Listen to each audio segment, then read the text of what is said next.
허운 스님은 흔히 청말 민국, 공산 중국 100년의 격변을 통째로 살아낸 고승으로 불린다.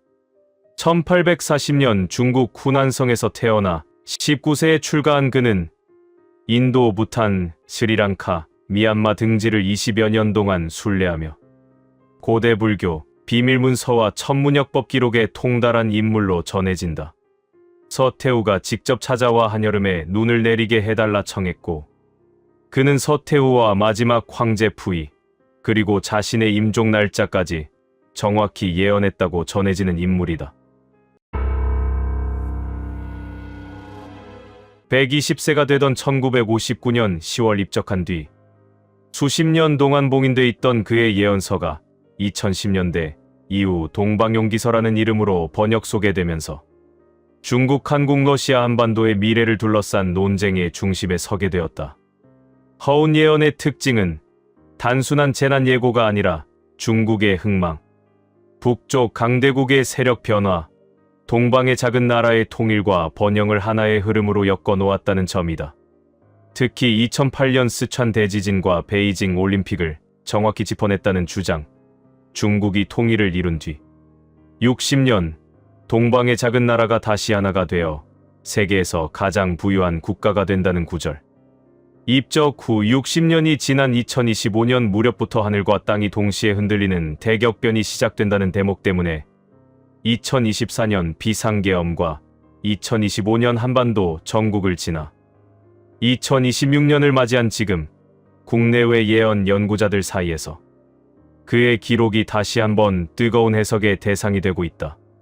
예언 전문가들의 분석에 따르면 허운 스님이 남긴 여러 구절 가운데 특히 오늘의 2026년 3월 이후를 가리키는 것으로 보이는 부분이 몇 가지 있다. 첫째는 중국에 대한 대규모 자연재해와 전쟁의 암시, 둘째는 북쪽 강대국 러시아의 세력 쇠퇴와 중국 내부의 균열, 셋째는 한반도의 통일과 한국의 비약적 성장, 넷째는 일본을 포함한 동아시아 판도의 재편이다. 이 네 가지 줄기를 중심으로 허운 예언을 2026년 한국, 중국, 일본에 맞추어 재구성해보면 다음과 같은 이야기로 풀어볼 수 있다. 허운의 예언서에는 이런 대목이 등장한다고 전해진다. 하늘에서 거대한 신호가 나타나리라. 하늘이 번쩍이고 곳곳에서 요란한 소리가 들릴 것이다. 그때 땅이 진동하고 물이 뒤집히며 불이 땅 속에서 솟아오르리라. 연구자들은 이 구절을 2008년 스촨 대지진과 일부 겹쳐보기도 하지만 예언서 뒷부분에 붙어있는 시간 표기를 주목한다. 나는 이 모든 일이 내가 떠난 뒤 60년이 지나고 새로운 운이 시작되는 때에 다시 일어나는 것을 보았다. 허운의 입적이 1959년이니 단순 계산으로는 2019년 무렵이 떠오르지만 예언서에는 중국이 통일된 뒤 60년이라는 또 다른 기준이 함께 언급된다고 알려져 있다. 청나라에서 중화인민공화국으로 이어진 중국의 통일된 형태를 1949년으로 본다면 60년 뒤는 2009년, 80년 뒤는 2029년이 된다. 이 사이에 놓인 2025에서 2026년은 허운이 말한 새로운 시간이 시작되는 해와 겹친다는 해석이 많다. 예언서에는 또 이런 구절이 나온다. 중국 전역에서는 하늘을 뚫고 솟아오르는 거대한 폭발이 일어날 것이다. 전국 토가 불바다가 되고 하늘과 땅이 말라버릴 것이다. 어떤 이들은 이것을 원자력 시설의 사고나 화산 폭발 혹은 대규모 산업 폭발로 해석한다. 또 다른 이들은 폭탄이 터지는 모습을 형용한 것이라는 예언서의 주해를 근거로 내부 갈등과 외부 압력이 엮인 전쟁 혹은 준전시 상황을 암시하는 것으로 본다. 중요한 것은 허운이 이 사건의 시점을 자신이 죽은 뒤 60년이 지나고 북쪽 강대국의 힘이 쇠락하기 시작하는 때라고 명시했다는 점이다. 1959년 이후 60년이 지난 2019년부터 2026년까지가 딱 이 범위에 들어간다. 러시아의 우크라이나 전쟁 장기화와 경제군사적 부담, 중국의 경제 성장 둔화와 부동산 지방채 위기, 2025년 이후 동아시아 지정학 불안이 모두 겹쳐지면서 예언 전문가들은 허운이 말한 중국의 대격변 구간에 이미 진입했다고 본다. 이런 맥락에서 2026년 3월 이후 중국에 대해 그려지는 그림은 단순한 경기 침체가 아니라 경제자연 정치가 한꺼번에 흔들리는 시기다. 전력 부족과 기후 재난, 특정 지역의 대형 자연재해, 에너지 식량물 부족 문제가 겹치며 중국 내부에서 성장과 통제 모델에 대한 회의와 갈등이 본격화될 수 있다는 분석이다. 허운 예언을 연구해온 한 필자는 하늘이 번쩍이고 땅이 마른다는 표현은 단순한 지진이 아니라 기후 위기와 에너지 위기, 식량 위기를 동시에 뜻할 수 있다며 2025에서 2026년은 중국이 세계의 공장 모델을 계속 유지할 수 있을지 아니면 완전히 다른 길을 가야 할지 선택을 강요받는 시기라고 해석한다. 허운이 중국 다음으로 자주 언급한 나라는 바로 한반도, 즉 한국이다. 예언서에는 호랑이 형상을 한 땅이 있다. 이 땅은 오랫동안 둘로 갈라져 서로 등을 돌리고 있으나 하늘에서 볼 때 둘은 하나의 호흡을 나누고 있다는 표현이 실려 있다고 전해진다. 이 호랑이 땅에 대해 허운은 이렇게 말한다. 내가 떠난 뒤 80년이 지나기 전에 이 땅은 다시 하나가 될 것이다. 그때 그 나라는 동방에서 가장 부유한 나라가 되고 여러 민족이 그들을 따르게 될 것이다. 허운의 입적이 1959년이라면 80년 전은 2039년이다. 다시 말해 2020년대 후반에서 2030년대 초반 사이, 적어도 2040년 이전에 한반도 통일과 국운 상승이 본격화된다는 것이 허운 예언의 기본 골격이다. 그렇다면 2026년 3월 이후 허운 예언의 관점에서 본 한국은 어떤 시기를 통과하고 있을까? 예언 전문가들은 허운이 말한 하늘의 운이 다시 열리는 시기가 2025년부터 본격적으로 시작됐다고 본다. 2024년 한국의 비상계엄과 정치적 격변, 2025년을 전후한 동아시아의 긴장과 경제 불안 속에서 2026년 봄 이후는 혼란 이후의 구조가 서서히 드러나는 단계라는 해석이다. 허운은 예언서 어디선가 호랑이 땅은 두 번째 숨을 허락받았다고 적어 놓았다고 전해진다. 첫 번째 숨은 산업화와 민주화, 그리고 디지털 혁명으로 이어진 20세기 후반 21세기 초반의 고속 성장기. 두 번째 숨은 통일과 함께 찾아올 영적 물질적 번영의 시대다. 2026년은 이 두 숨 사이 첫 번째 숨이 가빠지고 두 번째 숨이 막 시작되려는 사이의 잠깐의 멈춤, 숨 고르기에 해당하는 해로 읽을 수 있다는 것이다.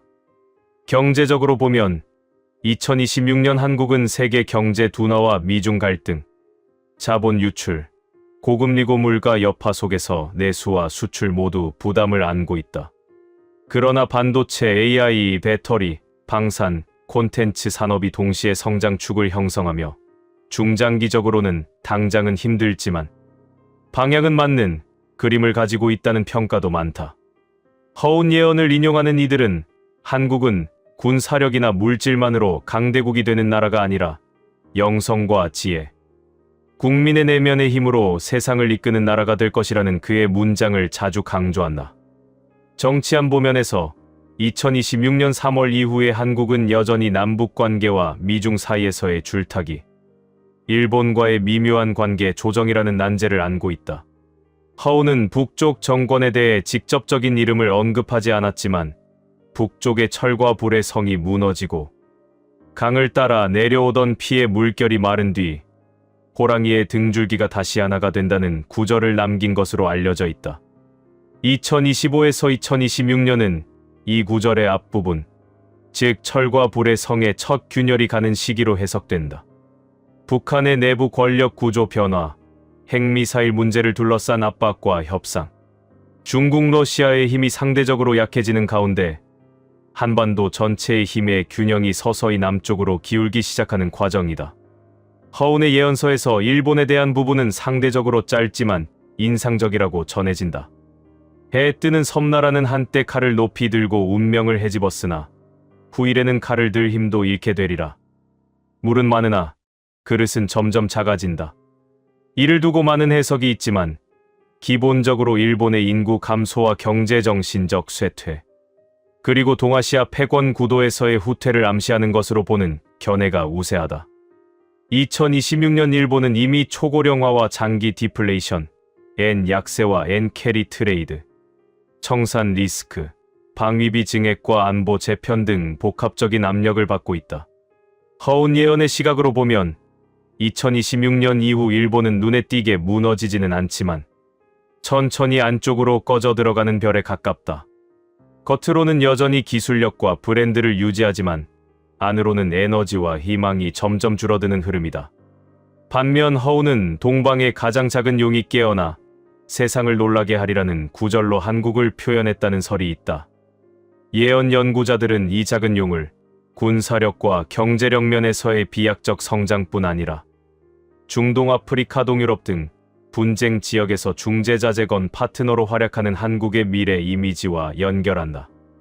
이미 K-팝과 드라마, IT와 제조업으로 세계의 이름을 알린 한국이 2030년 이후에는 평화중재재건 환경 형성 분야에서 보이지 않는 영향력을 행사하는 국가로 부상한다는 것이다. 2026년 3월 이후는 이 작은 용의 각성 초기 단계, 즉 내부 민주주의 재정비와 세대교체, 산업구조 전환을 통해 진짜 강대국으로 성장할 기틀을 다지는 시기로 볼 수 있다. 정리하자면 허운 스님의 오래된 예언들은 오늘날 2026년 3월 이후의 동아시아 정세와 겹쳐 보이는 지점이 적지 않다. 중국의 대규모 자연정치 경제 격변 가능성, 러시아의 세력 약화, 한반도의 통일 준비와 한국의 부상, 일본의 서서히 진행되는 쇠퇴 등은 현대 국제정치 분석과도 일정 부분 맞닿아 있는 흐름이다. 물론 예언은 어디까지나 해석의 영역이고 허운이 실제로 이런 표현을 남겼는지에 대한 역사적 검증도 아직 완전하지 않다. 그럼에도 불구하고 많은 예언 전문가들과 미스터리 연구자들이 2025에서 2026년을 허운 예언이 가리키던 변곡점으로 보고 지금 우리가 보고 있는 사건들이 과거의 예언과 어떻게 겹치는지를 분석하고 있는 것만은 분명하다. 결국 허운 스님이 남긴 메시지의 핵심은 운명이 이미 정해져 있으니 그대로 흘러갈 것이라는 체념이 아니라 하늘의 흐름을 읽고 그에 맞게 깨어 있으라는 초대에 가깝다. 2026년 봄이라는 지금 이 시점에서 그의 예언을 다시 펼쳐보는 이유도 바로 거기에 있다. 허운 스님이 마지막에 제자들에게 남겼다고 전해지는 이야기가 하나 전해진다. 어느 날 제자가 물었다. 스님, 그렇다면 결국 이 동쪽 세 나라의 끝은 어떻게 되는 것입니까? 허운은 잠시 눈을 감았다가 먼 산을 보는 눈빛으로 조용히 말했다. 동쪽 끝에는 세 개의 북이 있다. 하나는 너무 커서 치는 자도 지치고, 하나는 너무 오래되어 소리가 잘 나지 않으며, 하나는 아주 작아서 아무도 처음엔 그 소리를 듣지 못한다. 그러나 세월이 흐르면 사람들은 거대한 북의 소리에 귀가 멀고 낡은 북의 소리는 점점 잊혀진다. 그때가 되면 사람들의 발걸음은 저 작은 북의 장단에 맞춰 움직이게 될 것이다. 제자가 다시 물었다. 그 작은 북이란 어디에 있는 것입니까? 허우는 빙긋이 웃으며 말했다. 호랑이의 등에 달려있지. 산도 알고 바다도 아는 작지만 사나운 짐승 말이다. 언젠가 사람들이 뒤를 돌아보면 이미 그 북소리를 따라 걷고 있었다는 것을 깨닫게 될 것이다. 제자는 그 말의 뜻을 다 이해하지 못했지만 훗날 동쪽 세 나라의 운명을 이야기하는 모든 이들이 이 작은 북의 이야기를 다시 꺼내 들게 될 것이라고 그는 덧붙였다고 한다. 여러분, 신디 제이콥스라는 이름 한 번쯤 들어보셨을 겁니다. 1951년 미국 텍사스주 샌안토니오에서 태어난 그녀는 뉴욕타임스가 미국에서 가장 영향력 있는 예언자 중 한 명이라고 부를 만큼 기독교 예언 사역계의 거물입니다. 9살 때 이미 하나님으로부터 시편 2장 8절을 읽으라는 음성을 들었다고 고백한 그녀는 페퍼다인 대학교에서 음악 학사를 마친 뒤 30대의 본격적인 예언과 중보기도 사역을 시작했습니다. 1985년 남편 마이크 제이콥스와 함께 제너럴스 인터내셔널을 설립한 이래 지금까지 40년 가까이 전 세계를 돌며 각국의 정치 지도자, 종교 지도자, 기업인들을 만나고 국가 단위의 예언을 발표해 왔습니다. 그녀는 피터 와그너 박사의 신사도 개혁 운동의 핵심 멤버이자 사도적 예언자 위원회의 CP의 의장급 인사로서 매년 연초에 한 해의 예언을 발표하는 것으로 유명합니다. 가 채널에서 방영되는 그녀의 프로그램 하나님은 아신다는 미국뿐 아니라 전 세계에서 시청되고 있죠. 베스트셀러 대적의 문을 취하라, 내 말을 내 입에 두었노라 등의 저자이기도 한 그녀는 단순한 예언가를 넘어 국제적인 기도 운동의 리더로서 수십 년간 활동해 왔습니다. 과거 트럼프 대통령의 당선, 러시아 우크라이나 전쟁의 격화, 중동의 긴장 고조 등 굵직한 국제 사건들에 대해 미리 언급한 것으로도 알려져 있고, 필리핀에 대한 예언이 태풍 하이엔과 겹치면서 전 세계적으로 바이럴이 된 적도 있습니다. 물론 모든 예언이 들어맞은 것은 아닙니다. 특정 선거 결과나 경제 위기 시기를 빗나간 적도 있고, 비판하는 쪽에서는 그녀의 예언이 지나치게 모호하거나 사후적으로 끼워 맞춰진다고 지적하기도 합니다. 하지만 그런 논란 속에서도 그녀의 영향력은 줄어들지 않았고, 그녀가 한마디 할 때마다 전 세계 수십만 명의 기도 네트워크가 움직이는 구조는 여전히 건재합니다. 그런데 여기서 주목할 점이 하나 있습니다. 신디 제이콥스는 한국에 대해 매우 특별한 애정과 확신을 오랫동안 보여왔다는 사실입니다. 2006년 서울 올림픽홀에서 열린 대규모 집회에서 그녀는 5천여 명의 한국 성도들 앞에서 이렇게 선포했습니다. 하나님께서 한국 땅 가운데 숨결을 불어내시는 것을 보았습니다. 그 숨결이 강력한 바람이 되어 중국을 지나 아시아 전체를 덮고 예루살렘까지 가는 것을 보았습니다. 유대민족의 대추수를 위하여 내가 한국 사람을 쓸 것이라. 이 예언은 한국 기독교계에서 오랫동안 회자되어 왔고, 그녀가 한국을 방문하거나 한국에 대해 언급할 때마다 한국 교회와 미스터리 커뮤니티 모두가 주목하는 이유이기도 합니다. 이후에도 그녀는 한국 교회를 통해 엄청난 부흥의 역사가 일어날 것이라거나 한반도 전체가 새로운 방향으로 돌아서게 될 것이라는 메시지를 지속적으로 남겨왔습니다. 그리고 2026년 1월 신디 제이콥스는 자신의 유튜브 채널과 제너럴스 TV를 통해 주의 말씀 2026이라는 제목의 새해 예언을 공개했습니다. 뒤이어 열린 글로벌 예언 서밋에서도 2026년에 대한 9가지 예언적 메시지를 발표했는데, 여기에는 AI와 기술의 폭발적 변화, 국제 질서의 흔들림, 경제적 진동, 그리고 여러 국가의 정권 교체 가능성까지 포함되어 있었습니다. 그녀는 하나님이 지상의 기초를 흔드실 것이며 시스템이 흔들릴 것이고 경제적 진동이 올 것이라고 말했고, 동시에 이란 같은 정권도 무너질 수 있다며 세계 곳곳의 정권 변동 가능성을 언급했습니다. 바로 이 연장선 위에서 신디 제이콥스가 최근 본인이 이끄는 기도회에서 한국을 포함한 동아시아와 세계 주요 국가들에 대해 새로운 예언적 메시지를 발표한 것으로 전해집니다. 오늘 영상에서는 그 내용을 길고 상세하게 풀어보겠습니다. 미국의 지도자에게 다가올 충격적인 변화, 중국의 닥칠 상상을 초월하는 자연재해, 한국이 지금의 2배 이상으로 성장하게 될 경제와 국방의 미래, 그리고 일본의 쇠퇴에 대한 예언까지 신디 제이콥스의 입을 통해 나온 2026년 동아시아와 세계의 운명을 지금부터 함께 보시겠습니다. 신디 제이콥스는 기도회 자리에서 먼저 미국에 대해 입을 열었다고 전해집니다. 그녀는 두 손을 가슴 위에 모으고 잠시 침묵한 뒤 무거운 목소리로 이렇게 말하기 시작했습니다. 나는 미국의 지도자를 위해 기도해 왔습니다.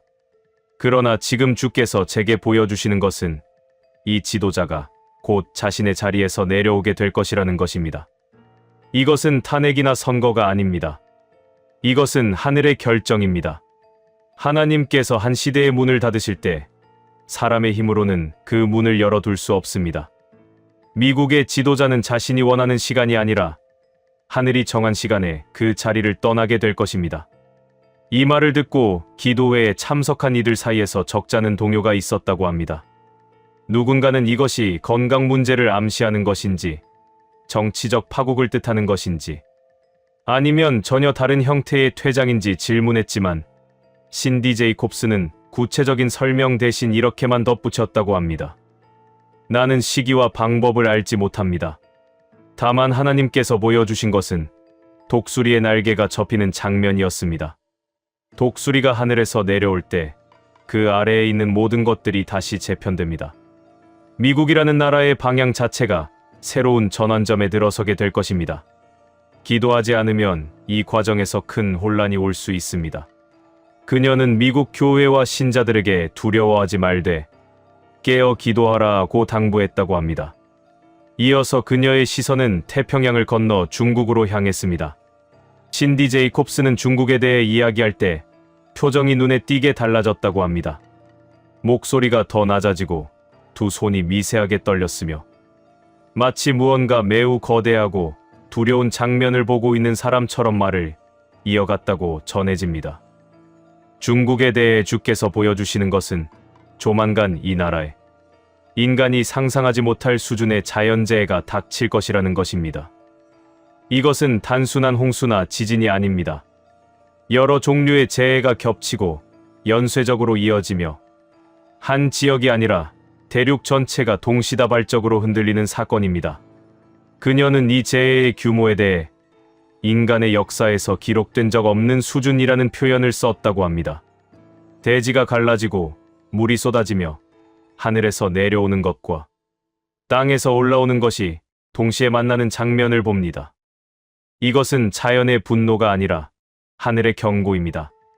중국이라는 거대한 나라가 자신의 영혼을 돌아보라는 하나님의 목소리입니다. 이 재해를 지나고 나면 중국은 더 이상 예전의 중국이 아닙니다. 경제의 구조, 권력의 구조, 사람들의 마음의 구조가 모두 바뀌게 됩니다. 신디 제이콥스는 이 대목에서 잠시 말을 멈추고 기도하듯 고개를 숙였다가 이 과정에서 많은 생명이 위험에 처할 수 있으니 중국을 위해 그리고 중국 옆에 있는 나라들을 위해 기도해달라고 간곡히 부탁했다고 합니다. 이 부분에서 기도회에 참석한 한국인 참가자 몇 명이 눈물을 흘렸다는 이야기도 전해집니다. 한국은 중국과 가장 가까운 이웃이기 때문이죠.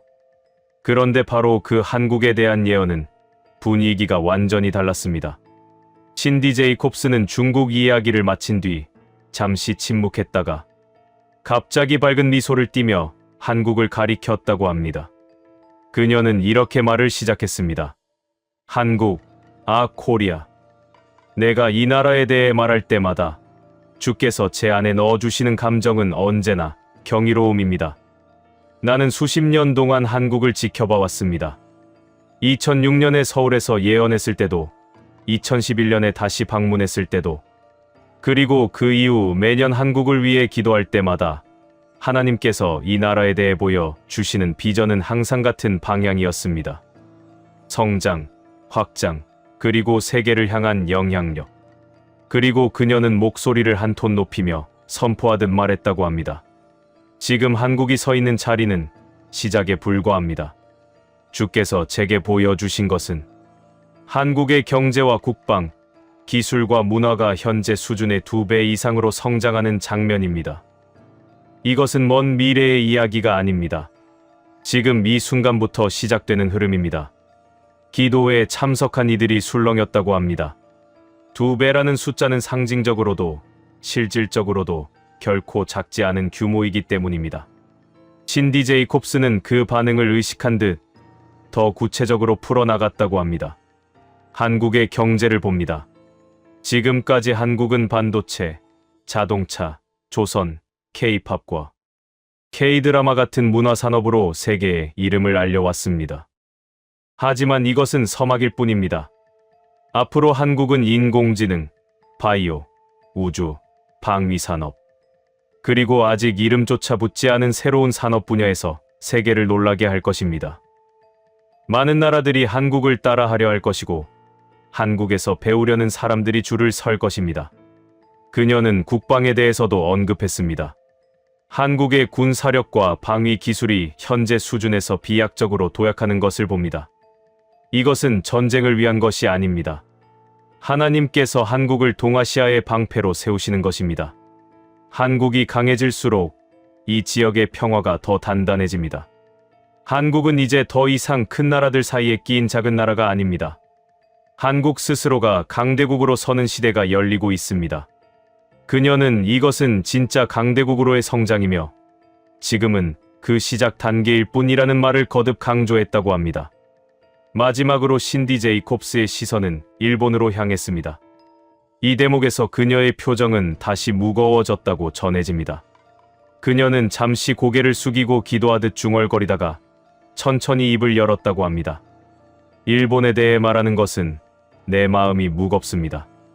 나는 일본을 사랑하고 일본 교회를 위해 오랫동안 기도해왔습니다. 그러나 주께서 보여주시는 것은 이 나라가 갈수록 쇠퇴의 길에 들어서고 있다는 것입니다. 그녀는 이 쇠퇴가 단순히 경제 지표의 하락이나 인구 감소 같은 수치적 문제만을 의미하지 않는다고 했습니다.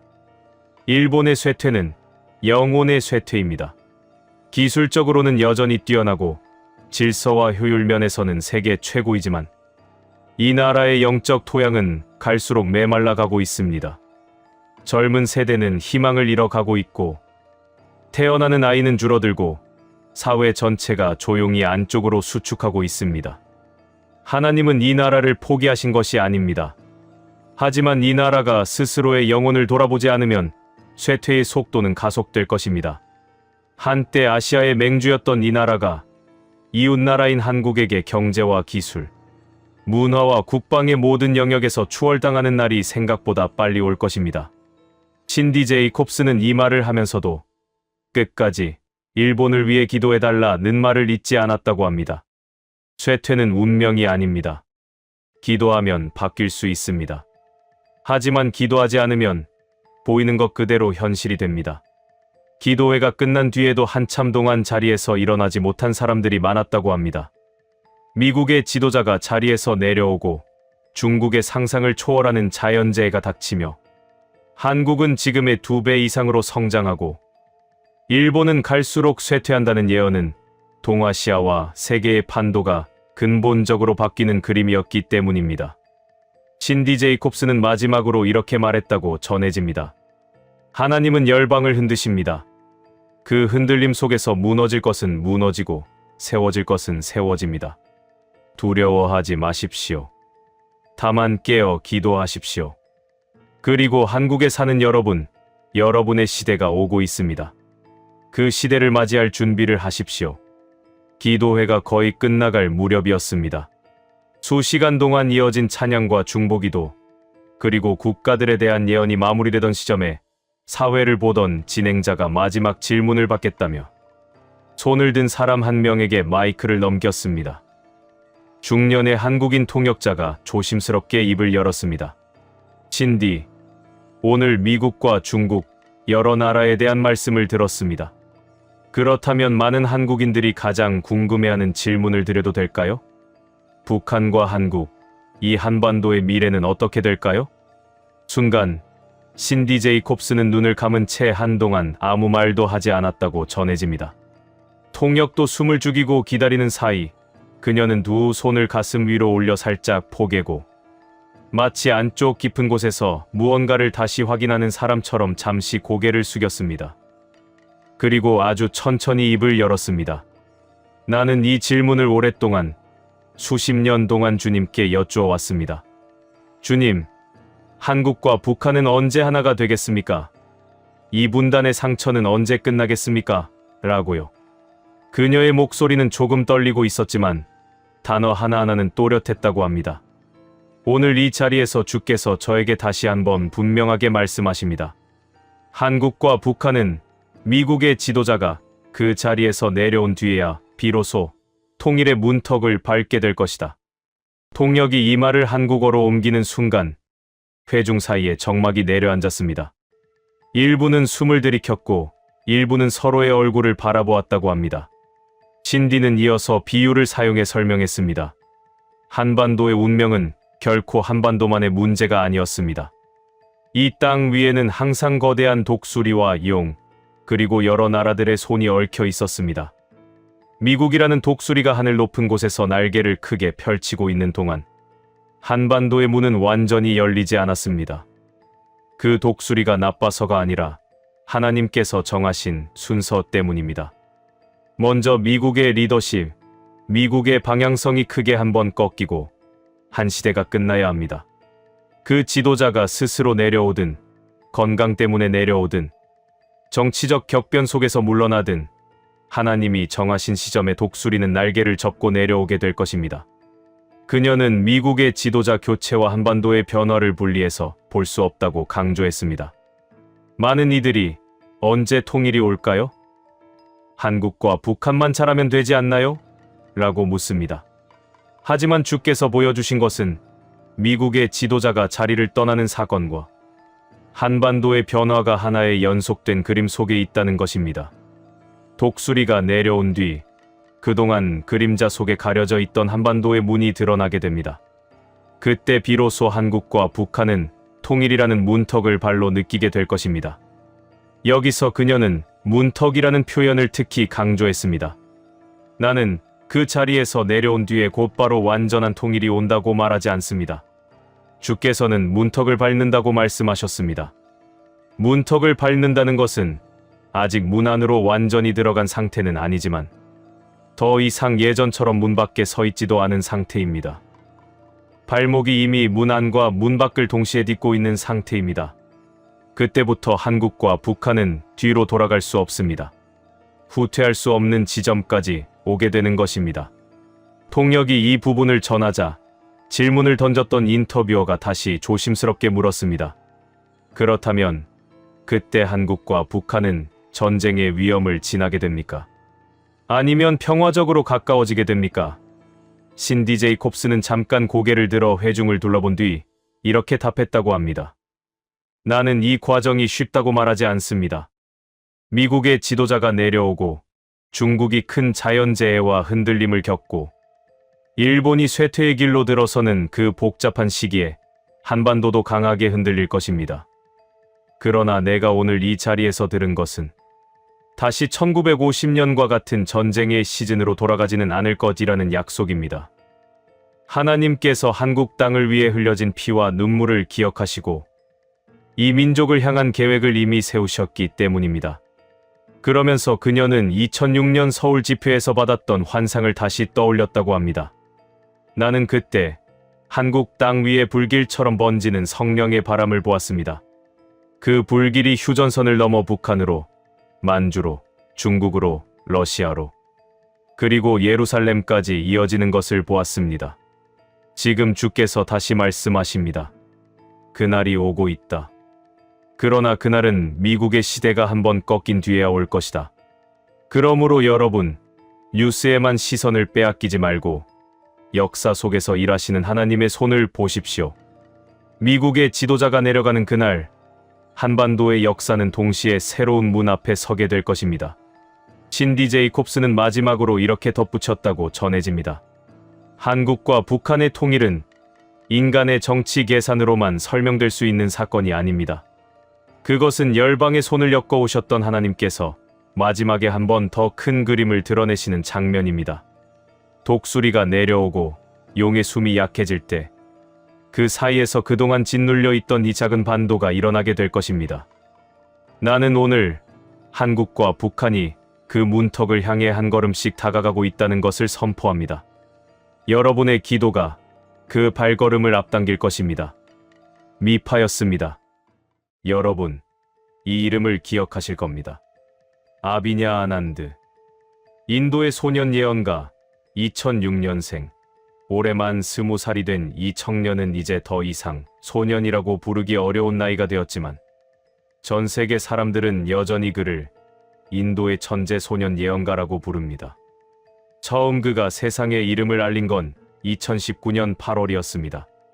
당시 겨우 14살이었던 이 소년은 자신의 유튜브 채널에 영상 하나를 올렸는데 거기서 이렇게 말했습니다.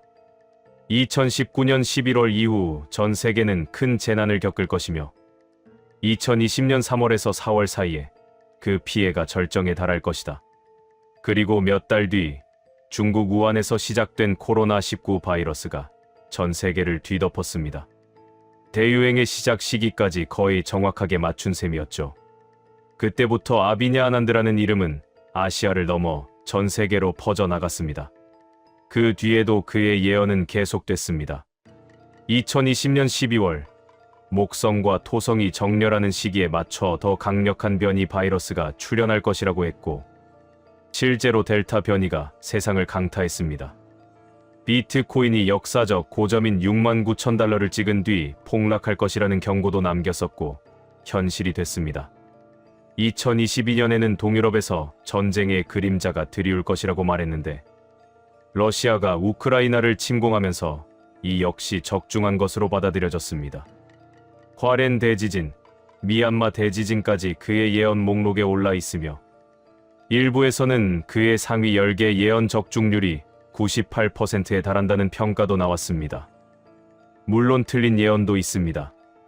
2021년 2월 10일 세계 경제가 붕괴한다고 했지만 오히려 증시는 상승세를 탔고, 특정 시점의 경제 회복 예측이 빗나간 적도 여러 번 있습니다. 아비냐 아난드 본인도 최근 유튜브 영상을 통해 나를 사칭하거나 내가 하지 않은 말을 AI로 편집해 퍼뜨리는 가짜 콘텐츠가 많다며 베트남이나 대만, 한국에 대한 대재앙 예언을 한 적이 없다고 직접 해명하기도 했습니다. 그만큼 그의 이름을 둘러싼 진짜와 가짜가 뒤섞여 있는 상황이죠. 그런데 중요한 건 아비냐 아난드가 한국에 대해 지속적으로 관심을 보여왔다는 사실입니다. 그는 이미 2022년경 자신의 유튜브 채널 컨시언스를 통해 21세기 중반 대한민국이 동아시아의 초강대국으로 올라설 것이라는 장기 예언을 내놓은 바 있습니다. 잃어버린 영토를 되찾고 국력을 회복해 전 세계에 영향력을 떨칠 것이라는 파격적인 내용이었죠. 한국 언론도 이를 보도했고, 한국의 미스터리 예언 커뮤니티에서는 그의 한국 관련 발언이 나올 때마다 큰 화제가 되어 왔습니다. 2025년에도 그의 한국 예언은 계속됐습니다. 을사년인 2025년을 한반도의 대전환 시기로 지목하며, 특히 여름 6월에서 7월이 운명이 결정되는 순간이라고 말했고, 청년 주도의 사회적 각성과 새로운 운동이 일어날 것이라고도 예언했습니다. 실제로 2024년 12월 비상계엄과 탄핵 정국이라는 초유의 사태가 벌어졌고, 2025년 한국 사회는 그의 말처럼 격렬한 변화와 혼란의 한복판을 지나왔습니다. 그리고 이제 2026년입니다. 아비냐 아난드는 2025년 12월 24일 자신의 유튜브 채널에 2026년 전망 영상을 올렸고, 여기서 2026년은 중대한 전환점이 될 것이라며 특히 중국, 한국, 북한, 필리핀 네 나라를 고위험 국가로 지목했습니다. 또한 2025년 12월 러시아를 방문한 뒤 공개한 영상에서도 2026년의 지정학적 변동과 AI 위기, 자연재해 가능성을 언급하며 한국을 포함한 동아시아 지역에 대한 경고를 이어갔습니다. 그리고 가장 최근 2026년 들어서 그의 채널에서 진행된 라이브 방송에서 아비냐 아난드는 한국에 대해 매우 구체적이고 의미심장한 이야기를 꺼내놓았습니다. 오늘 영상에서는 바로 그 내용을 다루려고 합니다. 아비냐 아난드가 2026년 유튜브 라이브를 통해 한국에 대해 언급한 최신 예언, 400년 만의 전환점이라 불리는 이해의 한국 위로 펼쳐진 별의 지도가 무엇을 말하고 있는지 지금부터 길고 자세하게 풀어보겠습니다. 2026년을 바라보며 나는 다시 한번 한국 위로 펼쳐진 별의 지도를 펼쳐보았습니다. 베다 점성술에서 2026년은 단순한 해가 아니라 수백 년 주기의 큰 사이클이 꺾이는 전환점으로 설명됩니다. 토성과 목성, 라후와 케투가 차례로 별자리를 옮기고 느리게 움직이는 외행성들이 동시에 자리 바꿈을 준비하는 시기. 이런 해에는 언제나 문명의 방향이 바뀌어 왔습니다. 지난 예언 영상에서 나는 특히 중국, 한국, 북한, 필리핀 네 나라는 2026년에 각별한 주의를 기울여야 한다고 말한 바 있습니다. 그 가운데 한국은 크지 않은 땅에 과도한 에너지와 모순을 압축해둔 일종의 실험실 같은 별자리를 갖고 있습니다. 작고 길쭉한 반도 위에 전쟁과 분단, 고속성장과 민주화, 디지털 혁명이 한 세대도 채 걸리지 않고 겹겹이 쌓여있는 모습은 베다 점성가의 눈으로 보면 하나의 강렬한 카르마로 보입니다. 나는 이 카르마가 2026년에 3번 크게 흔들리는 장면을 봅니다. 첫 번째 파동은 4월, 두 번째 파동은 7월, 세 번째 파동은 11월입니다. 그때마다 한국 사회는 서로 다른 질문을 받게 됩니다. 4월의 하늘에서 금성과 수성, 라오가 만드는 각도는 돈과 정보, 욕망과 현실이 엇갈리는 모습입니다. 반도체, 인공지능, 2차 전지와 같은 미래 산업의 국가 경제의 상당 부분을 걸어놓은 한국은 4월에 한번 거칠게 멈춰서는 느낌을 받게 될 것입니다. 주식과 부동산, 가상자산과 각종 금융상품에 들어가 있던 돈들의 방향이 잠시 헷갈리기 시작하고 그동안 신화처럼 믿어왔던 몇몇 숫자들이 실체를 드러내며 사람들을 놀라게 만듭니다. 어떤 기업의 회계 문제일 수도 있고 어떤 대형 프로젝트의 과장된 수익률일 수도 있고 혹은 국가 전체가 우리는 성장하고 있다고 믿어왔던 한 축의 허상이 벗겨지는 사건일 수도 있습니다. 언론은 그것을 충격, 위기, 경제 불안이라고 부르겠지만 베다 점성술의 눈으로 보면 이 사건은 한 가지 질문으로 압축됩니다. 그동안 우리가 기쁨을 느껴왔던 숫자 상승이 정말 우리의 삶을 나아지게 했는가? 4월의 별들은 한국 사람들에게 이 불편한 질문을 던지기 위해 잠시 시장과 제도를 흔듭니다. 라후는 환상을 만드는 별이지만 동시에 환상을 찢는 별이기도 합니다. 이 첫 번째 파동은 아프지만 바로 그 균열이 뒤이어 올 두 번째 파동, 세대와 리더십의 교차를 위한 준비가 됩니다. 7월의 하늘은 완전히 다른 풍경을 보여줍니다. 토성과 목성, 태양이 만드는 각도는 오래된 권위와 새로운 지혜가 정면으로 마주서는 그림입니다. 나는 이때 한국에서 매우 상징적인 장면을 봅니다. 오랫동안 정치재 계열론 종교 관료제 상층을 차지하고 있던 얼굴들이 연이어 흔들리고 몇몇 인물은 예상치 못한 사건으로 스스로 무대에서 내려오게 됩니다. 비상계엄과 탄핵 정국을 거친 뒤에도 내수 회복이 더디고 양극화는 완화되지 않았으며 사람들의 일상은 나아지지 않았다는 피로감이 지도층에 대한 집단적 불신으로 번져 있던 때 7월의 별자리는 그 불신이 실제 행동과 구조 변화로 이어지는 문을 엽니다. 그러나 이 세대 교체는 단지 나이가 많은 사람이 물러나고 조금 더 젊은 사람이 자리를 대신하는 수준이 아닙니다.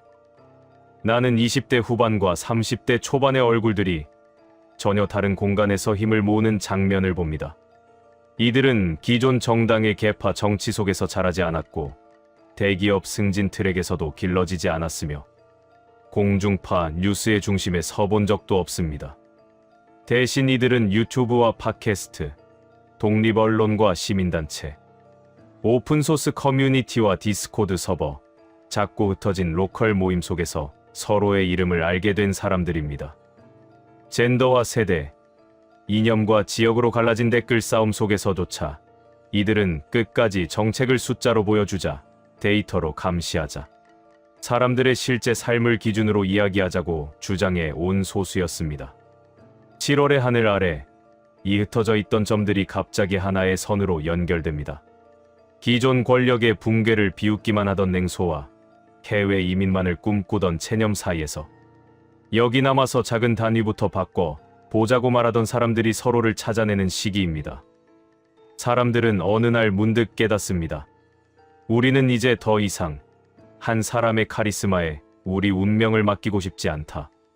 그 대신 투명하게 말하는 사람, 실수를 인정하고 고치는 사람, 이해할 수 있는 언어로 설명하는 사람, 자신보다 약한 사람을 먼저 챙기는 사람을 조용히 지도자라고 부르기 시작합니다. 아비냐 아난드가 말하는 토성의 시험과 목성의 축복은 바로 이런 순간에 드러납니다. 토성은 오래된 제도를 시험대에 올리고 목성은 새롭게 떠오르는 이들에게 지혜를 요구합니다. 그래서 7월의 두 번째 파동은 한국에서 지도자라는 단어의 정의가 바뀌는 계기를 만들 것입니다. 사람들은 더 이상 마이크를 가장 오래 쥔 사람을 리더라고 부르지 않고 대신 가장 먼저 책임을 지는 사람을 기억합니다. 11월의 하늘은 또 다른 질문을 던집니다. 이번에는 경제나 정치가 아니라 훨씬 더 깊은 곳, 한국 사회의 영혼에 관한 물음입니다. 라후와 케투, 목성과 달이 만들어내는 복잡한 각도는 기술과 정신, 편리함과 공허함의 정면 충돌을 상징합니다.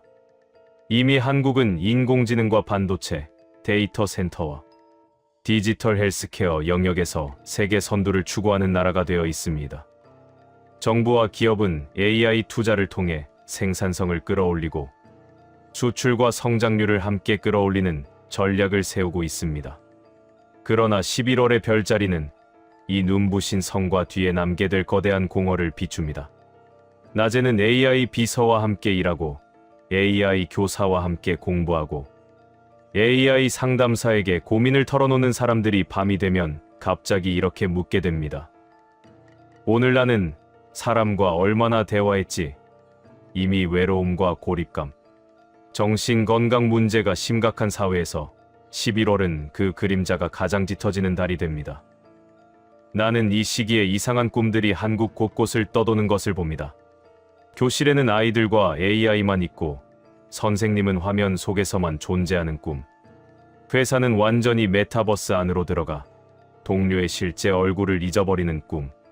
식탁에서조차 가족들의 시선은 서로가 아니라 각자의 홀로그램과 아바타에게 향하는 꿈. 그러나 이 어두운 꿈의 한복판에서 아주 작은 불빛들이 켜지기 시작합니다. 그것은 처음에는 소수의 실험으로 보입니다. AI가 도와서 일을 더 빨리 끝낸 뒤 남은 시간을 오직 사람끼리만 쓰자고 약속하는 소모임. 입구에서 스마트폰과 노트북을 맡기고 종이와 펜 혹은 악기와 책만 가지고 들어가는 디지털 금식 카페. 동네 도서관과 마을회관을 되살리는 시민 프로젝트. 온라인이 아니라 오프라인에서 정치와 삶, 신앙과 철학을 이야기하는 청년들의 모임. 이런 실험들 가운데 하나가 훗날 전 세계 사회과학자들이 한국을 찾아와 연구하게 만들 정도로 중요한 모델이 됩니다. 나는 그것을 AI와 공존하는 인간 공동체의 프로토타입이라고 부릅니다. 이 모델은 기술을 거부하지도 않고 사람을 포기하지도 않습니다. 어떤 일은 AI에게 맡기고 어떤 일은 반드시 사람이 서로의 눈을 보며 해야 한다고 정하고 그 경계를 끊임없이 토론하고 조정하는 사회. 11월의 별자리는 한국이 이 위험하고도 중요한 실험의 최전선에 서게 됨을 보여줍니다. 많은 국제 보고서들이 2026년 한국 경제에 대해 완만한 회복세, 그러나 AI 반도체 의존도와 부동산 부채, 리스크를 주의해야 한다고 말합니다. 하지만 베다 점성술의 하늘은 이렇게 말합니다. 그보다 더 중요한 것은 너의 영혼의 방향이다. 아비냐 아난드에 대해 세상은 코로나19와 전쟁, 금융시장 변동을 마친 소년이라고 말하지만 베다 전통에서 진짜 점성가는 언제나 한 가지를 묻습니다. 너의 카르마를 어떻게 쓸 것인가? 한국의 2026년 차트 위에는 분명 위험 신호가 많이 찍혀 있습니다. 내수 부진, 양극화, 고령화와 저출산, 정치적 피로와 갈등, AI 도입에 따른 일자리 구조 변화. 하지만 동시에 아주 작은 별 하나가 유난히 밝게 빛나고 있습니다. 그 별은 상처를 통해 타인의 상처를 이해하는 능력, 고통을 통해 지혜를 얻는 능력을 상징합니다. 한국은 지난 한 세기 동안 식민지와 전쟁, 분단과 독재, 민주화와 경례, 기적, IMF와 팬데믹, 그리고 지금의 디지털 대전환까지 한꺼번에 겪었습니다. 그래서 2026년이라는 거대한 전환점에서 하늘은 한국에게 이렇게 말하는 것 같습니다. 큰 나라들이 가져오는 기술과 자본의 물결 속에서 인간의 영혼을 지키는 방법을 보여주어라. 숫자가 아닌 사람을 먼저 세우는 선택을 할 수 있는지, 경쟁이 아닌 연대를 선택할 수 있는지, 외로움이 아닌 공동체를 선택할 수 있는지 너희의 카르마를 시험해보겠다. 4월의 균열 앞에서 한국은 성장의 환상을 계속 붙잡을 수도 있고 그 틈으로 진실을 들여다볼 수도 있습니다. 7월의 세대교체 앞에서 또 다른 강한 자를 찾을 수도 있고, 서로를 살리는 작은 리더십들을 키울 수도 있습니다. 11월의 공허 앞에서 편리함에 더 깊이 취할 수도 있고, 사람의 온기를 회복하는 새로운 공동체 실험을 선택할 수도 있습니다. 별은 단지 가능성을 말해줄 뿐입니다. 어떤 현실을 만들지는 그 땅을 밟고 사는 사람들의 몫입니다. 2026년, 나는 한국이 위험한 해라고 말했지만 동시에 아주 특별한 기회가 있는 해라고도 말했습니다. 이 작은 반도에서 어떤 선택을 하느냐에 따라 앞으로 수십 년 동안 아시아 전체의 길이 달라질 수 있습니다. 그래서 나는 다시 한번 조용히 경고합니다. 별은 바뀌지 않는다. 그러나 인간의 선택은 언제든 별의 길을 비켜나갈 수 있다. 2026년 한국의 이야기는 결국 별이 아니라 한국 사람들이 함께 쓴 선택의 기록이 될 것이다. 중국 남서부 윈난성의 안개 낀 산골 마을에서 한 아이가 태어났을 때 마을 사람들은 그저 평범한 농가의 둘째쯤으로 여겼다. 그러나 몇 달 지나지 않아 아이는 이 마을의 시간이 다른 방향으로 흐르고 있다는 것을 증명하기 시작했다. 생후 석 달 만에 또렷한 단어를 내뱉고 4달이 되었을 때에는 자신이 전생에 티베트의 한 사찰에서 수행하던 승려였다고 말했기 때문이다. 처음엔 부모조차 믿지 않았지만 아이가 설명하는 옛 사찰의 구조와 의식, 한 번도 배운 적 없는 티베트식 표현들이 실제 전통과 정확히 맞아떨어지면서 이 리우밍천이라는 이름은 조용히 마을 밖으로 번져나갔다. 어느새 3살이 된 리우밍천은 숫자와 별자리에 집착하듯 몰두했다. 손가락으로 허공의 수식을 그리며 어른들도 이해하지 못하는 계산을 끝내고 밤이 되면 지붕 위에 올라가 별의 배열을 하나하나 외웠다. 마을의 노인들은 옛 영혼이 잘못된 몸에 내려앉았다고 수군거렸고 지방교육 당국과 연구자들이 그를 특수 영재로 분류하며 관찰하기 시작했다.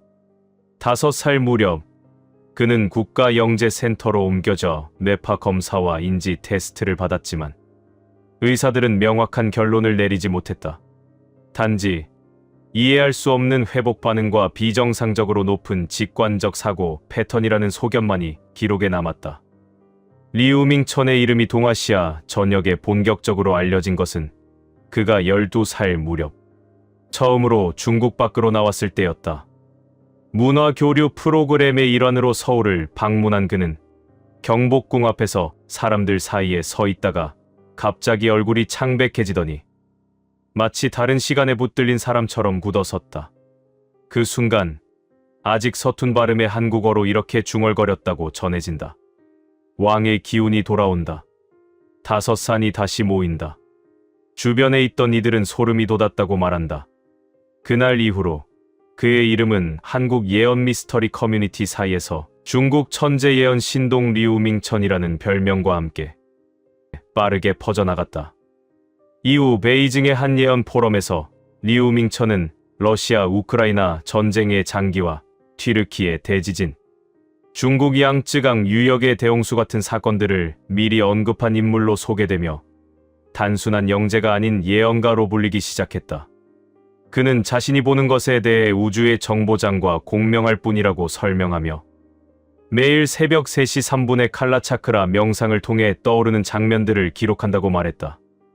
누군가에게는 과장된 미신처럼 들리지만 이미 몇 차례의 예언이 현실과 겹치면서 리우밍천은 믿거나 말거나의 경계에 서 있는 이 시대 가장 논쟁적인 소년 예언자로 자리 잡게 되었다.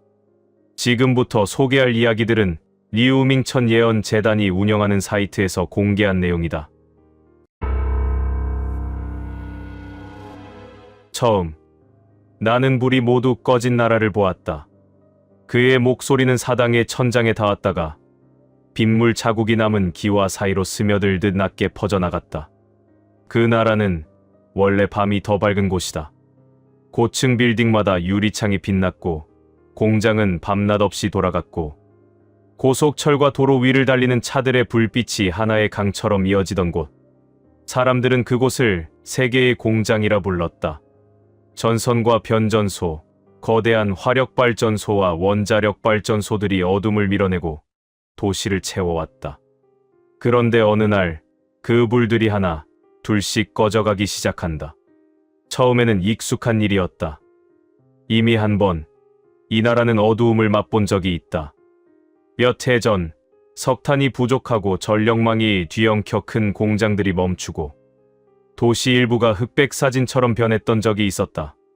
사람들은 그 일을 과거의 실수라고 부르며 다시는 반복되지 않을 거라고 말했다. 하지만 이번에는 그때와 다르다.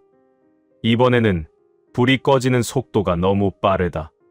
한 성성에서 시작된 어둠이 인접한 성으로 또 그 옆으로 번져간다. 전력난이라는 말로는 설명되지 않는 이상한 패턴이다. 그가 보는 장면 속에서 고층 아파트 단지 전체가 한꺼번에 칠흑 같은 색으로 바뀐다. 엘리베이터는 멈추고 네온 사이는 숨을 거두고 사람들의 창가에서 흔들리던 작은 조명들도 하나둘 꺼진다. 도시는 여전히 서 있는데 도시의 심장은 멈춰버린 것 같았다. 사람들은 처음에 이것이 단지 전력 부족 때문이라고 생각한다. 석탄이 모자라서, 가스가 비싸져서, 신재생 에너지 전환이 아직 충분하지 않아서. 누구는 이렇게 말하고 누구는 저렇게 말한다. 뉴스에서는 수치와 그래프가 오르내리고 관영 매체는 곧 안정된다고 말한다. 그러나 나는 땅속 깊은 곳에서 올라오는 다른 장면을 본다.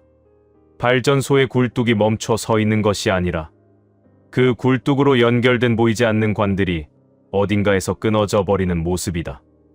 에너지를 실어 나르던 보이지 않는 혈관이 스스로를 조이는 것이다.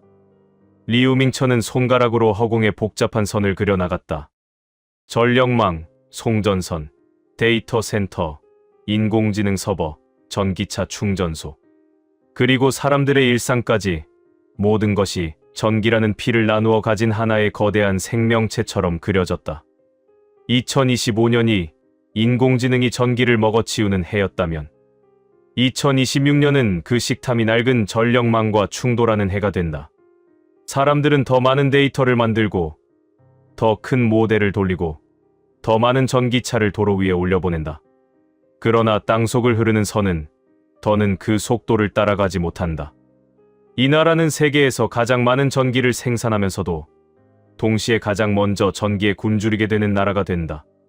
갑작스러운 암흑 사태는 어느 한 도시에서 시작되지 않는다. 리우밍천이 본 것은 지도 전체가 서서히 잿빛으로 물들어가는 장면이었다. 동부 연안의 공업 도시들, 남부의 제조 허브, 북부의 오래된 공업 벨트, 서부의 신흥 개발 지역까지 마치 누군가가 거대한 스위치를 차례차례 내려버리는 것처럼 불빛이 줄어들어 간다. 한때는 밤에도 하늘이 붉게 빛나던 산업지대 위로 별들이 다시 보이기 시작한다. 그건 아름다운 풍경이지만 동시에 불길한 징조였다. 사람들은 이 사태를 블랙아웃이라고 부른다. 그러나 내가 보는 것은 단순한 정전이 아니다. 이건 한 나라의 심장이 잠시 멎는 사건이다. 공장과 도시만이 아니라 권력의 중심부까지도 어둠을 통과해야 하는 시간이다. 그 어둠 속에서 이 나라는 두 개의 목소리로 갈라진다. 하나는 더 많은 에너지, 더 많은 발전소, 더 강력한 통제를 요구하는 소리. 다른 하나는 이 속도를 멈추고 새로운 길을 찾자고 말하는 소리. 이 두 목소리가 부딪히면서 차가운 불꽃이 튄다. 어둠으로 잠긴 중국의 거리를 지나가는 장면은 이상하리만치 고요했다. 사람들은 스마트폰 플래시를 켜고 길을 찾았고 정지한 엘리베이터 안에서 짧은 비명을 삼켰으며 창가에서 멀리까지 번진 암흑의 띠를 바라보며 서 있었다. 그러나 리우밍천의 시선은 곧 지도 위에서 남쪽으로 미끄러졌다. 중국 남동부 해안에서 바다를 건너 좁은 해협을 지나 하나의 반도 위에 멈추었다. 그는 천천히 입을 열었다. 어둠이 가장 깊어졌을 때 바다 건너 작은 땅에서 불빛이 이상하게 흔들린다. 중국의 암흑이 시작된 뒤 넉 달이 지났을 때다. 불은 꺼지지 않는다. 오히려 더 밝아진다. 하지만 그 불빛은 예전과 같은 불빛이 아니다. 바로 그때 한국이라는 이름을 가진 땅 위에 있는 도시의 야경이 떠올랐다. 빽빽한 아파트 단지와 도심 빌딩 숲, 고속도로 위의 헤드라이트 줄기. 하지만 리우밍천은 그 불빛의 모양이 변하는 것을 보고 있었다. 네 번째 달의 초입, 이 반도의 남쪽 절반에서 이상한 바람이 분다. 사람들은 그 바람을 세대교체라고 부르기도 하고 지도층의 붕괴라고 부르기도 한다. 나는 그것을 오래된 나무들이 한꺼번에 뿌리째 흔들리는 장면으로 본다. 그의 눈앞에 한국의 구시대 엘리트들이 상징처럼 겹쳐졌다. 오랫동안 뉴스를 장식하던 얼굴들, 법과 정치를 장악해 온 이름들, 재계와 관료사회, 언론과 종교계의 어른이라고 불리던 사람들. 그들은 이미 오래전부터 균열을 품고 있었다. 부와 권력, 학연과 혈연으로 얽힌 가지들 사이로 썩어들어간 흔적이 퍼져 있었다. 그러나 바깥에서 볼 때 그 나무는 여전히 서 있는 것처럼 보였다. 중국의 암흑이 시작되고 넉 달 뒤 이 나무의 가지들이 한꺼번에 꺾이기 시작한다. 어느 한 사람의 추락이 아니다. 한 세대 전체가 동시에 무대 뒤로 물러나기 시작하는 것이다. 리우밍천은 그것이 단순한 정권 교체가 아니라고 느끼고 있었다. 선거와 여론조사, 지지율과 당명 변경 같은 정치 뉴스에만 국한된 변화가 아니었다. 오히려 그는 지도자라는 단어의 의미 자체가 바뀌는 장면을 보고 있었다. 이 땅의 사람들은 놀란다. 너무 빠른 속도로 이름들이 바뀌고 얼굴들이 바뀌고 제도가 바뀌기 때문이다. 누군가는 환호하고 누군가는 공포에 떨며 누군가는 믿지 않으려 한다. 그러나 더 깊은 곳에서 진짜 변화는 다른 방식으로 일어난다. 그건 이 땅에 어른들이 줄줄이 무대에서 내려오는 순간에 뒤편에서 조용히 걸어 나오는 한 사람의 등장이다. 그 한 사람은 처음에는 아무도 주목하지 않는 존재였다. 이름도 낯설고 이력도 화려하지 않으며 기존 정치권 안에서 길러진 인재가 아니었다. 선거판의 중심에 서 있지도 않았고 거대한 재벌 집단을 대표하지도 않았다. 그는 오히려 실패와 좌절, 추방과 침묵의 시간을 길게 통과해 온 사람이었다. 나는 그 사람이 작은 강의실과 좁은 회의실, 온라인의 작은 창을 통해 사람들을 만나온 것을 본다. 분노와 좌절로 가득 찬 이들의 이야기를 밤늦게까지 듣고 잃어버린 것을 되찾는 대신 다시 짓자고 말하던 사람. 그는 권력을 원하지 않았지만 어느 날 사람들이 깨닫는다. 우리는 어느새 이 사람의 말투와 눈빛을 따라하고 있구나. 중국의 어둠이 시작된 지 넉 달 후 한국에서 일어나는 진짜 세대 교체는 나이가 아니라 태도의 교체다. 권력을 쥐던 손의 주인이 바뀌는 것이 아니라 손을 내미는 방식이 바뀌는 것이다. 이때 오래된 지도층은 예상치 못한 방식으로 무너진다. 누가 그들을 끌어내리는 것이 아니라 사람들이 더 이상 그들을 바라보지 않기 때문에. 리우밍천의 시선은 한국의 수도에서 골목 깊숙한 곳까지 번져가는 작은 불빛들을 쫓았다.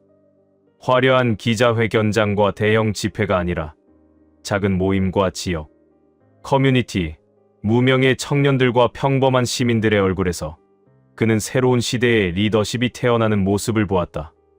그러나 예언은 거기서 끝나지 않았다. 그의 눈앞의 지도는 다시 한번 서쪽으로, 그리고 멀리 북서쪽으로 이동했다. 이번에 떠오른 것은 유럽 대륙이었다. 이제 오래된 문명의 땅을 본다. 한때 세계의 중심이었고 지금도 스스로를 문명의 심장이라 부르는 곳. 이곳에서 조용하지만 깊은 금이 여러 겹으로 나 있다. 유럽은 지난 몇 년 동안 러시아 우크라이나 전쟁과 에너지 위기에 흔들려 왔다. 에너지 가격이 폭등하고 가스 공급이 불안정해지며 각국은 서둘러 대체 에너지원과 새로운 공급선을 찾았다. 우르즐라 폰데어라이에는 전례 없는 에너지 위기를 마주했다고 말했고 유럽 지도자들은 평화 배당의 시대는 끝났다고 선언했다. 표면적으로는 위기를 견뎌냈다고 말하지만 리우밍천이 본 유럽의 속은 여전히 요동치고 있었다. 나는 기름에 잠기고 전력에 굶주리는 대륙을 본다. 석유와 가스의 흐름은 여전히 이곳으로 향하고 있지만 그 에너지는 더 이상 모두를 따뜻하게 데우지 못한다. 에너지 가격은 내려갔지만 사람들의 마음은 여전히 차갑다. 난민과 이주민 문제, 극우와 포퓰리즘, 국가 간 갈등과 내부 분열. 이 모든 것들이 하나의 얼룩처럼 서로 번져 있다. 유럽은 위기를 극복한 것이 아니라 위기와 함께 사는 법을 배우는 중이다. 그러나 그 과정에서 한 가지 충격적인 일이 일어난다. 리우밍천은 그 일을 유럽의 거울이 깨지는 날이라고 불렀다. 오랫동안 이 대륙은 자신들이 세운 가치의 거울 앞에 서 있었다. 인권, 민주주의, 복지, 연대, 법치, 그 거울은 스스로에게 우리는 여전히 괜찮다고 말해주는 도구였다. 하지만 2026년 어느 날 그 거울에 뚜렷한 균열이 간다. 그 이유는 전쟁도 경제 위기도 아니다. 오히려 내부에서 터져나온 하나의 고백 때문이다. 우리는 더 이상 우리가 말해온 만큼 정의롭지 않다. 유럽 몇몇 국가에서 연달아 터지는 정치 스캔들과 재정 위기, 방위비 증액과 복지 축소, 세대 간 갈등과 극우 세력의 약진은 이미 현실이 되어가고 있었다. 그러나 리우밍천이 본 충격은 그 이상의 것이었다. 그는 유럽의 몇몇 나라가 스스로를 지키기 위해 오랫동안 내세워온 원칙 일부를 조용히 내려놓는 장면을 보았다. 난민을 되돌려보내고 표현의 자유를 제한하며 안보와 질서를 이유로 감시와 통제를 강화하는 일이 더 이상 예외적인 조치가 아니라 일상이 되는 모습이었다. 유럽 사람들은 놀란다. 우리가 언제부터 이런 결정을 당연하게 받아들이게 되었지. 그러나 이미 너무 많은 결정들이 내려진 뒤다.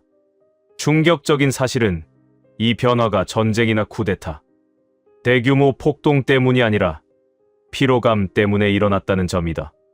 너무 많은 위기를 겪으면서 사람들은 어느 날 이렇게 말한다. 조금 덜 자유롭더라도 조금 더 안전했으면 좋겠다. 그 한마디가 이 대륙의 방향을 바꿔놓는다. 하지만 리우밍천의 예언 속 유럽에는 또 다른 놀라운 장면이 숨어 있었다. 나는 서로 등을 돌리던 나라들이 갑자기 한자리에 모이는 장면을 보았다. 에너지와 안보, 경제와 기술을 둘러싼 위기가 깊어질수록 각국은 처음에는 각자 도생을 택한다. 그러나 어느 순간 그들은 깨닫는다. 이제는 혼자 살아남을 수 없다. 그때 지금까지의 느린 통합과는 전혀 다른 속도로 몇몇 나라들이 급격한 정치군사적 결합을 시도한다. 이것은 꿈꾸던 이상적인 연합이라기보다 살아남기 위한 동맹에 가깝다. 그 과정에서 유럽 내부의 선과 경계가 다시 그려진다. 어떤 나라는 중심으로 더 다가가고 어떤 나라는 변두리로 밀려난다. 충격적인 사실은 전통적으로 중심이라 여겨지던 나라들 중 일부가 이 새로운 지형에서 한 발 뒤로 물러서게 된다는 것이다. 유럽의 지도가 천천히 뒤집히고 새로운 축이 그려지는 동안 리우밍천의 시선은 다시 동쪽으로 돌아왔다. 어둠에 잠긴 중국, 넉 달 뒤 세대 교체를 맞는 한국, 그리고 거울이 깨지는 유럽. 이 모든 장면이 하나의 흐름으로 연결되어 있었다. 리우밍천은 오랫동안 눈을 감고 침묵하다가 마지막으로 이렇게 중얼거렸다. 에너지가 멈추면 불빛이 꺼질 뿐 아니라 거짓도 함께 드러난다. 중국의 암흑은 전기만의 문제가 아니다. 이 나라가 믿어왔던 성장의 신화를 다시 묻는 시간이다. 넉 달 뒤 한국에서 일어나는 세대 교체는 단지 나이 많은 지도자들이 물러나는 사건이 아니다. 이 땅이 누구의 목소리를 어른의 말로 받아들일 것인지 기준을 바꾸는 일이다. 그리고 유럽에서 벌어지는 충격적인 변화들은 이 대륙이 오랫동안 자랑해온 가치들이 이 시험대에 오르는 과정이다. 이들은 스스로에게 묻는다. 우리는 여전히 우리가 말하던 유럽인가? 이 세 갈래의 흐름은 결국 하나의 질문으로 모인다. 우리는 무엇을 위해 전기를 쓰고 무엇을 위해 권력을 쓰며 무엇을 위해 가치를 말하는가? 나는 미래를 바꾸지 못한다. 나는 그저 아직 오지 않은 날의 그림자를 볼 뿐이다. 어둠이 올 때 사람들은 서로를 탓할 것이다. 그러나 언젠가 어떤 이들은 깨닫게 된다. 그 어둠 속에서 비로소 보이기 시작하는 것들이 있다는 사실을. 지금까지 리우밍천의 최신 예언을 들어보셨습니다.